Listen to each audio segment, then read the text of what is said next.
ከሲድሮ አፕ ጋር ተያይዞ ያሉትን ችግሮችና በተለይ ደግሞ የፕራይቬሲን ጉዳይ ጨምሮ ያነሳችሁትን ጥያቄዎች በሙሉ የሚመልስላችሁ ቪዲዮ ነው። ከትላንቱ ቪዲዮ የቀጠለ ነው፣ ተከታተሉኝ። ከፕራይቬሲ ጋር በተያያዘ ይሄ አፕ ከእናንተ ዳታ እንደሚሰበስቡ በግልጽ ይናገራሉ። ከሚሰበስቡ መረጃ መካከል የአይፒ አድራሻችሁን፣ የስልካችሁን አይነት፣ የኦፕሬቲንግ ሲስተማችሁን አይነት፣ የብራውዘር ታይፓችሁን፣ ታይም ስታምፑን፣ በተጨማሪ ደግሞ ቪዲዮዎችን፣ ላይኮችን፣ ሼሮችን ሁሉ ነገር ይሰበስባል። ይሄ ባይዘው ማንኛውም ስልካችሁ ላይ ያለው ሶሻል ሚዲያ የሚያደርገው ነገር ነው፣ አዲስ አይደለም። እሺ እኔ የተሰበሰበውን መረጃ ለአልጎሪዝማቸው ከመጠቀም ውጪ ምን ያደርጉታል? መጀመሪያው ቢዝነስ ትራንስፈር ነው። ይሄ አፕ ከተሸጠ ዳታችሁ ለሌላ ካምፓኒ በክፍያ ተላልፎ ይሰጣል። በተጨማሪ መረጃችሁ በህግ ከተፈለገ ለህግ ተላልፎ ሊሰጥ ይችላል። ሊገል ኮምፕላያንስ የሚለውን ማንበብ ትችላላችሁ። ፖሊሲያቸውን ራሳቸው ሄዳችሁ አንብቡት። ይሄ በፕራይቬሲ በኩል ያለው ነገር የትኛውም ሶሻል ሚዲያ ጋር ብትሄዱ ተመሳሳይ ስለሆነ ብዙ የሚያሳስብ ነገር አይደለም። ነገር ግን ይሄንን ማን ነው ሬጉሌት የሚያደርገው? በተጨማሪም የዚህ አፕ አክቹዋል ባለቤቱ ማን እንደሆነ እኔ አዶናይ እንዳያችሁት የኔ ነው ብለው ፉል ሪስፖንሲቢሊቲ ወስዷል መጀመሪያ። ነገር ግን ኢንፍራቴክ እንደዚህ አይነት አፕ ላውንች ሲያደርግ የመጀመሪያው አይደለም። ዌብሳይታቸው ላይ ሄዳችሁ ፖርትፎሊያቸውን ስታዩ ፋውንደራቸው አፕል ውስጥ፣ ኤንቪዲያ ውስጥና ኢንቴል ውስጥ ሲሰራ እንደነበር ይናገራል። ኢንፍራቴክ ከዚህ በፊት የሰራው የሶሻል ሚዲያ አፕ ኢትዮቶክ ይባላል። አሁን ላይ ፕሌይ ስቶር ላይ የምታገኙት አይመስለኝም።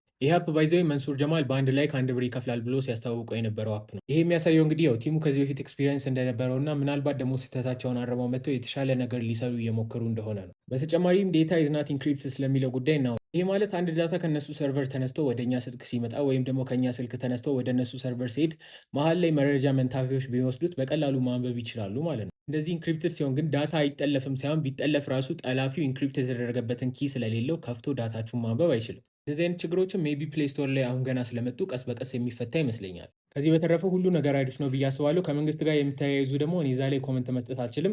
ነገር ግን እንኳን የኢትዮጵያ መንግስት አሜሪካና ቻይና ራሱ ዳታችሁን በነፃ እየሰበሰቡ ነው። ኢትዮጵያ ደግሞ ተራው ደርሷ ሰፋ አድርጋ እንኳን የአፍሪካን ዳታ ብትሰበስብ ጥፋት እስከሌለባችሁ ድረስ ለራሳችሁ ጥቅም ነው። ይሄ ጋይስ ፐርሰናሊ የእኔ ሀሳብ ነው። የእናንተን ሀሳብ ኮመንት ላይ አድርጉልኝ። ፎሎ ማድረግ ደግሞ እንዳረሱ